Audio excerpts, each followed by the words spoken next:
दें और उसका हृदय आह भर जाए तो वो आह वज्र की लीक है, तुम्हें भोगना पड़ेगा। वो आह किसी की ना लेना जिंदगी। कोई ऐसा कोई आह भर करके कह दिया तुम समर्थ हो, हम तो कुछ कर नहीं सकते, वो अंदर से दुखी, फिर तुम्हारी सामर्थ्य काम नहीं करेगी, मिट्टी में मिला देगी। ऐसा नहीं कि आप जो कर रहे हैं कोई देख नहीं रहा, कोई हिसाब किताब नहीं, जो कर रहे हैं अवश्य में भोक्तव्यम, बहुत सावधान।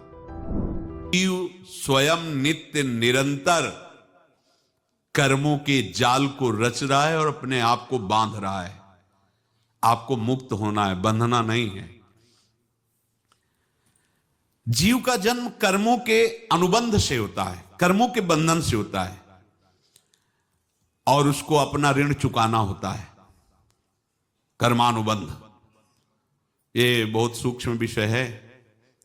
जैसे आप जिस परिवार में जन्म लिए हैं तो उस परिवार के लोगों से आपका ऋण है, इसलिए उसी परिवार में आप आए हैं, और ऋणानुबंध उसको बिना चुकाए या बिना वसूल किए आप वहां से जाएंगे नहीं।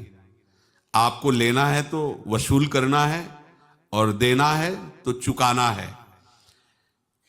ये पूर्व के जन्मों से निश्चित किया गया है। जैसे किसी के यहां पुत्र हुआ, जन्म से ही पैसा खर्चा शुरू हुआ, जो बड़ा हुआ तो उद्दंडता के द्वारा मार पूरे परिवार को क्लेश पर क्लेश देता चला जा रहा है। ये तुम्हारे कर्म का फल है।